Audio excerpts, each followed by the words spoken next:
हाँ, तो आज हम लोग डिस्कस करने वाले हैं जीरोज और कोफिशिएंट ऑफ पोलिनोमियल। पोलिनोमियल तो जो जीरोज है और कोफिशिएंट उनका क्या रिलेशन है, कैसे है, उसको एग्जांपल थ्रू हम लोग समझते हैं। मान लीजिए एग्जांपल दिया है f of s is equal to 6s² minus s minus 2, ये दिया हुआ है फंक्शन एस के फॉर्म में।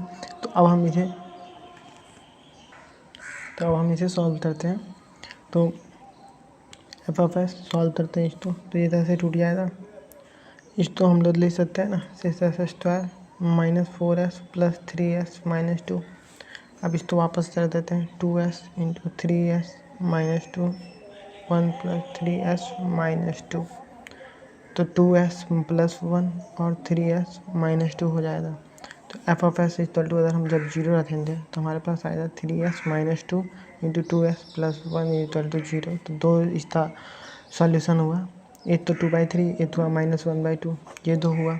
तो अब हम रिलेशन देते हैं कि जीरो और कोफिशिएंट में क्या रिलेशन है वो देखते हैं। तो जीरो, तो ये होगा सम ऑफ इस जीरोज। तो जीरोज क्या था, 2/3 -1/2। तो ये नीचे 6 हो गया, यहाँ 4 चला गया, यहाँ 3 हो गया, तो 1/6 is equal to minus of coefficient of s by coefficient of s²। Coefficient of s क्या है यहाँ पे, coefficient of s minus of -1 और s² कोफिशिएंट 6, तो 1/6। ये दोनों सेम है ना, तो यही रिलेशन हम लेता लेते। Sum of zeros is equal to minus of coefficient of s by coefficient of s²। ये रिलेशन हमारा निकल गया। अब हम इस पर एक क्वेश्चन, हर टाइप का क्वेश्चन भी मैं डिस्कस करूँगा, तो एक टाइप का क्वेश्चन मैं डिस्कस कर लेता हूँ। इसमें ये देखिए फंक्शन इसमें दिया हुआ है, f of s is equal to s² plus 7s plus 12। ये फंक्शन दिया है, हम लोग इसको क्या करेंगे, एफ ऑफ एस तो जीरो रखते देखेंगे, तो एफ ऑफ एस तो जीरो रखते हैं तो क्या आएगा, s² plus 4s plus 3s plus 12।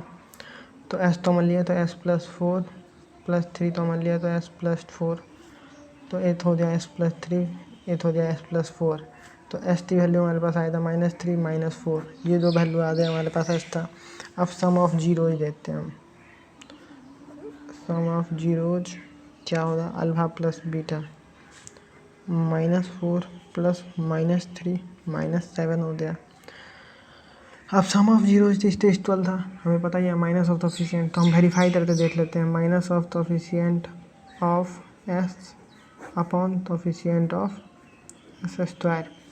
तो s का कोफिशिएंट क्या था, s का कोफिशिएंट है 7 और s² कोफिशिएंट है 1, माइनस के साइन के साथ, तो दोनों सेम हो गया ना। अब ऐसे ही ये तो सम था हुआ, प्रोडक्ट के लिए भी होता कुछ होता, प्रोडक्ट ऑफ जीरोज। तो प्रोडक्ट ऑफ जीरोज क्या होता है, constant term by coefficient of s²। तो कांस्टेंट टर्म इसमें क्या है, कांस्टेंट टर्म 12 है, तो 12 और s² तब तो आधे 1 ही है, तो 1, तो 12। ये तो ये हो गया।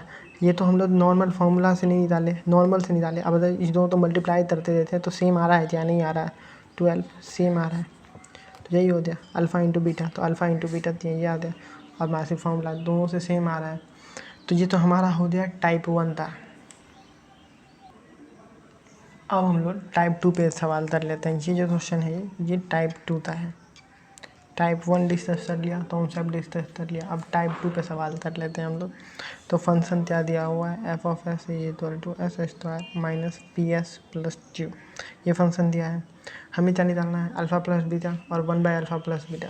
तो इस दोनों के लिए हम लोग क्या करते हैं कि अल्फ़ा प्लस बीटा का वैल्यू निकाल लेते हैं। अल्फ़ा² प्लस बीटा था, 1/अल्फ़ा प्लस 1/बीटा चाहिए, alpha plus beta into alpha into beta ये निकाल लेते हैं, क्योंकि हमें पता है नीचे हम इसको जब कॉमन करेंगे तो नीचे अल्फ़ा इंटू बीटा आ जाएगा, जैसे देखिए beta plus alpha, alpha into beta आ जाएगा। इसको सॉल्व करेंगे तो ये वैल्यू हमें पता होना चाहिए, तो हमारे लिए आसान हो जाए। तो समता क्या होता है, समता होता है माइनस ऑफ P इसका कोफिशिएंट अपॉन 1, और प्रोडक्ट का क्या होता है, कांस्टेंट अपॉन s² का कोफिशिएंट। तो ये तो हमारे पास आ गया, यहाँ तो दिक्कत नहीं होना चाहिए। अब हम लोग नहीं, यहाँ माइनस भी तो था ना, हाँ माइनस डाल देते तो ये पी आ गया। यहाँ तक तो समझ में आ गया। अब हम लोग आगे सॉल्व करते हैं, ये दोनों का वैल्यू निकालते हैं। Alpha square plus beta square, alpha plus तो इस तो क्या लिख सकते हैं हम लोग, इस तरह से लिख सकते थे alpha square plus beta square plus 2 alpha beta minus 2 alpha beta. हुआ तो ये दोनों कैंसिल आउट हो जाएगा, तो ये आ जाता alpha plus beta the whole square minus 2 alpha beta. इसलिए मैंने दिया क्योंकि हमें इसका वैल्यू पता था और इसका वैल्यू पता था, इसलिए मैंने इस फॉर्म में कन्वर्ट करने का सोचा।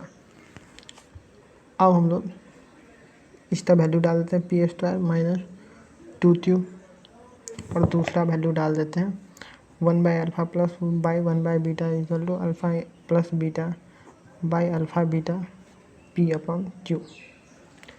ये हो गया, तो ये हमारा वैल्यू निकल गया। अब हम लोग सॉल्व करते हैं, टाइप 3 पे क्वेश्चन सॉल्व कर लेते हैं हम लोग। ये भी तो टाइप 2 था, अब टाइप 3 पे भी क्वेश्चन सॉल्व कर लेते हैं हम लोग। इसमें क्या है, टॉयलेट इक्वेशन फॉर्म करना है, रूट दे दिया और इक्वेशन फॉर्म करना है। तो हमें पता है कि टॉयलेट इक्वेशन हम लोग फॉर्म कैसे करते हैं। जनरल फॉर्म क्या होता है टॉयलेट इक्वेशन का, जो थी ये कॉन्स्टेंट है into S square minus sum of zeros into S plus product of zeros. ये हो गया। तो अब हम इसे सॉल्व करते हैं। सम ऑफ जीरोज हमें दिया ही हुआ है, alpha plus beta equal to √2 और alpha into beta equal to -3/2 दिया हुआ है। ये हमें सब्स्टिट्यूट करते हैं। F of s equal to s square minus √2s plus -3/2। Solve करने का टाइम आ गया है भाई। अब f of s equal to 1/2 2s square minus 2√2s minus 3। F of s equal to 1/2 2s square minus 3√2s plus √2s minus 3। F of s equal to 1/2 √2s minus 3 plus √2s minus 3। अब हम इसे वापस करते हैं, तो f of S कितना आया 1/2 √2s plus 1 और √2s माइनस 3। ये हुआ।